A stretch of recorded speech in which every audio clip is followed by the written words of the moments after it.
इस कहानी की शुरुआत में एक बार दिखाया जाता है जिसमें सर्जियो नाम का एक आदमी घुसता है। जैसे ही सर्जियो बार में घुसता है वहां से एक आदमी निकलता है और जैसे ही वो बाहर जाता है एक शूटर उसे मार देता है। शूटर के आदमी को मारने की वजह से आसपास के सभी लोग भाग जाते हैं। किसी को नहीं पता कि गोली कहां से आई। गलियां पूरी तरह से सुनसान हैं। गली के अंदर बहुत सारे लोग हैं। उन्हें नहीं पता कि अब उन्हें क्या करना चाहिए। वो पुलिस को बुलाने की कोशिश करते हैं लेकिन किसी के पास कवरेज नहीं है और अब एक आदमी बार के अंदर से बाहर चला जाता है और उस आदमी को भी कोई मार देता है जिससे बार के अंदर सभी लोग बहुत डर जाते हैं। सभी इस बात से बहुत हैरान हैं कि किसी के फोन पर कवरेज नहीं है। बार के अंदर एलिना नाम की एक लड़की है। वो कहती है कि हमें टीवी पर समाचार देखना चाहिए और जब वो टीवी पर समाचार देखते हैं तो इस सीमा से कोई समाचार नहीं आता है और फिर उनकी नज़र बाहर जाती है जहां लाशें पड़ी थी। अब वहां कोई लाश नहीं है। उनका खून भी वहां से साफ हो चुका है। उन्हें समझ में नहीं आ रहा है कि ये क्या हो रहा है। सड़क पर एक भी आदमी नहीं दिख रहा है। पूरी सड़क सुनसान है। ये एक रहस्यमय आदमी है जिसका नाम नाचो है जो अपने पैरों से अपना बैग छिपा रहा है। सर्जियो उसे ऐसा करते हुए देख लेता है और सबको बता देता है और फिर उसका बैग छीन लिया जाता है। जब ये उसका बैग खोलते हैं तो उसके अंदर एक हार्ड ड्राइव होती है। वो सबको बताता है कि उसमें ऐसा कुछ नहीं है लेकिन कोई भी उसकी बात पर यकीन नहीं करता और उसकी हार्ड ड्राइव टूट चुकी होती है और उसके अंदर कुछ भी नहीं होता। नाचो इस बात से दुखी होता है लेकिन फिर वो देखता है कि उसके सामने काउंटर पर एक ब्रीफकेस पड़ा है। वह सभी से पूछता है कि ये ब्रीफकेस किसका है। सर्जियो कहता है कि ये मेरा है लेकिन इससे पहले वो अपना ब्रीफकेस उठा चुका था। इस बार का मालिक उस ब्रीफकेस को उठाता है। सर्जियो उसे खोलने से मना करता है लेकिन फिर एक बेगर उसे खोलता है और वो उसके अंदर से महिलाओं के बहुत सारे अंडरगारमेंट्स निकालता है। इससे पहले कोई कुछ समझ पाता वॉशरूम के अंदर से कुछ आवाज आती है और जब भी वो वॉशरूम का दरवाजा खोलने की कोशिश करता है तो देखता है कि वो अंदर से बंद है। किसी तरह वो उस दरवाजे को खोलते हैं और अंदर जाते हैं और देखते हैं कि वहां एक आदमी बेहोश पड़ा है। उसे होश नहीं आता। उसके पास एक इंजेक्शन पड़ा है जिसके अंदर दवा है। एलेना उस इंजेक्शन को उठाती है और तभी उन्हें बाहर एक कार की आवाज सुनाई देती है और जब वो दरवाजे के पास जाते हैं तो देखते हैं कि कई आर्मी ऑफिसर अपने चेहरे को पूरी तरह से ढकने के बाद वहां ढेर सारे टायर रखते हैं जिसके बाद वो उनको जला देते हैं। वो बिना किसी भरोसे के वहां से चले जाते हैं। हालांकि ऐसा लगता था कि वो उनकी मदद करने आए हैं लेकिन वो उनकी मदद नहीं करते और उसी समय टीवी पर खबर दिखाई जाती है कि शहर के एक बहुत बड़े हिस्से में आग लग गई है और उस हिस्से को सील कर दिया गया है ताकि कोई भी उस दिशा में न जा सके। कोई समझ नहीं पाता कि सरकार झूठ क्यों बोल रही है। और फिर वॉशरूम के अंदर बेहोश पड़ा मोटा आदमी सबके सामने आता है। उसका पूरा जिस्म सुन्न हो जाता है। उसकी आंखें भी बहुत अजीब होती हैं और वह जमीन पर गिर जाता है और मर जाता है।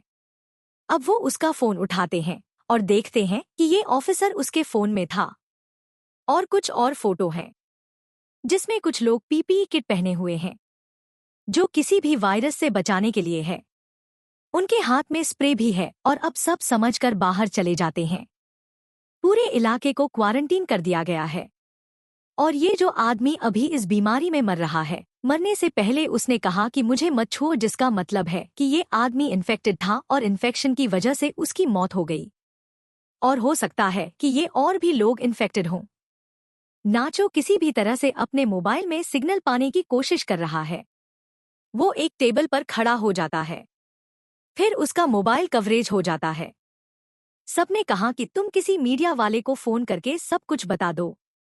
नाचो का एक दोस्त है जो मीडिया में बहुत से लोगों को जानता है। वो उसे फोन करता है लेकिन उसी समय एक और आदमी उसी टेबल पर खड़ा हो जाता है जिसकी वजह से टेबल टूट जाती है और अब ये खड़ा आदमी नाचो का मोबाइल फोन मांगता है लेकिन बार का मालिक कहता है कि इस मोबाइल को मत छुओ क्योंकि ये उस आदमी का है।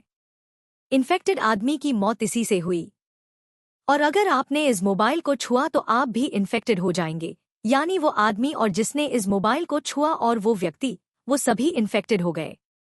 अब इस जगह पर 5 लोग हैं, उन सभी को बंदूक की नोक पर ले जाया जाता है और उस आदमी से कहा जाता है कि लाश को नीचे बेसमेंट में ले जाओ। उन सभी को उसकी बात माननी पड़ती है और वो सभी 5 लोग लाश को लेकर बेसमेंट में चले जाते हैं। अब बाहर सिर्फ 3 लोग रह जाते हैं।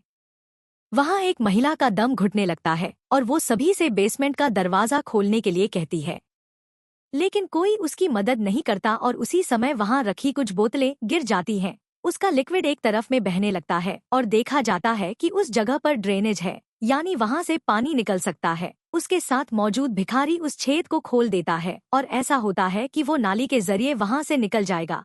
भिखारी जानता है कि उसके पास कोई और रास्ता नहीं है, इसीलिए उसके शरीर पर तेल लगाया जाता है और वो उस जगह से नीचे जाने की कोशिश करता है, लेकिन वो छेद इतना बड़ा नहीं है, इसीलिए वो नीचे नहीं जा पाता और फिर उन्हें बाहर से फायरिंग की आवाज सुनाई देती है, जिसे सुनकर सब डर जाते हैं। और अब पता चलता है कि ऊपर की मंजिल पर धुआं है, यानी ऊपर की मंजिल पर 3 लोग थे, जिसमें सर्जियो, बार का मालिक और एक आदमी था। उन तीनों को किसी ने मार किया था, जिसने पूरे बार में आग लगा दी और अब धुएं की वजह से यहाँ दम घुट सकता है, इसलिए वो सबसे पहले उसे बाहर निकालते हैं।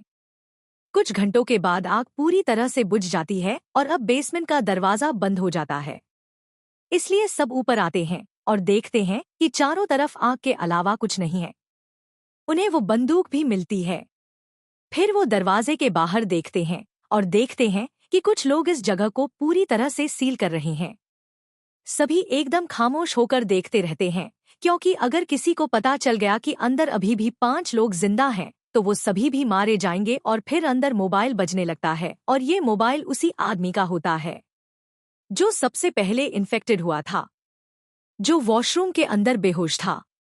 एलिना उसका मोबाइल उठाती है और उसकी चैट पढ़ने लगती है, जिसमें एक व्यक्ति उससे पूछता है, वैक्सीन लेने के बाद क्या तुम ठीक हो? इस आदमी ने जवाब दिया, मेरी तबीयत खराब है, मैं वॉशरूम में छिपा हुआ हूँ, मेरे पास मत आना। एलिना ने पुरानी चैट पढ़ी, जिसमें इस मरे हुए आदमी ने लिखा है कि मेरे पास 4 और बचे हैं और अब समझ में आ रहा है कि उसे जो इंजेक्शन लगा है वो वैक्सीन है। लेकिन सबके मन में ये सवाल आता है कि अगर इस बीमारी के वायरस की वैक्सीन बन गई है, तो फिर इस जगह को सील क्यों किया गया, लोगों को क्यों मारा गया? और अब वो उसकी चैट और पढ़ने लगते हैं, जिसमें दूसरा आदमी कहता है कि वैक्सीनेशन ने सिर्फ 1 मिनट काम किया और वो पूरी तरह से ठीक हो गया। ये पढ़कर सभी खुश हो जाते हैं कि जिस्म अभी भी उसके शरीर के अंदर है, उसे वैक्सीन लग चुकी है। लेकिन सभी के मन में एक ही सवाल है कि अगर इस व्यक्ति को वैक्सीन लगी थी और उसने वैक्सीन ली थी तो उसकी मौत क्यों हुई?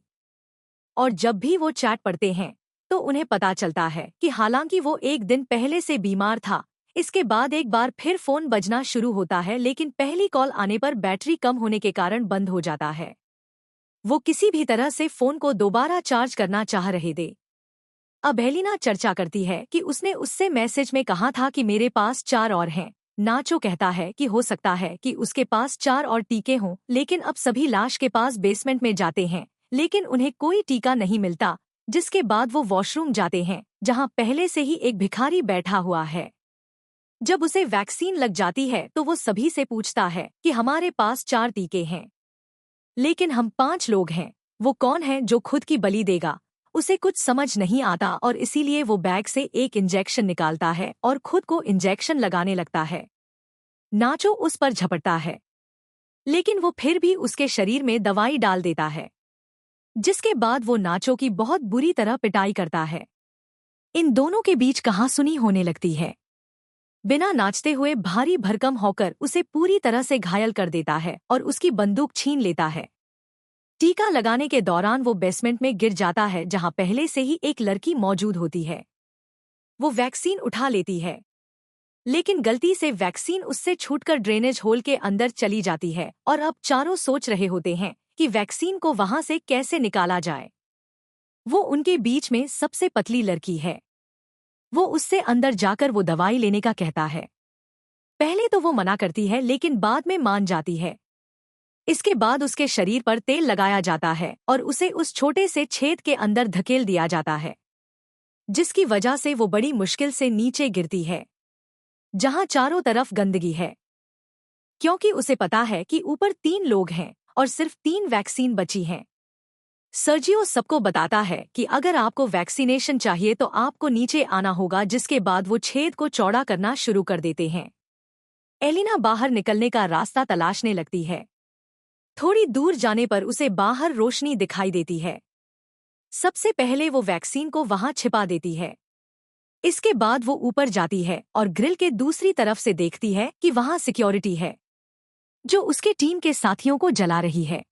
उसे दिखाया जाता है कि बाकी 4 लोग जो ऊपर की मंजिल में थे वो भी नदी से नीचे आ गए हैं। नाचो और भिखारी के बीच फिर से लड़ाई शुरू हो जाती है और इस बार नाचो उससे बंदूक छीन लेता है और उसे वो गोली मार देता है, जिससे उसकी मौत हो जाती है। अब एलिना भी नाचो के सामने आ जाती है। उसके पास बंदूक है, इसलिए हर कोई उससे डरता है और नाचो उनमें से एक को बंदूक की नोक पर ले लेता है और वो एलेना से उसे टीके लगाने के लिए कहता है।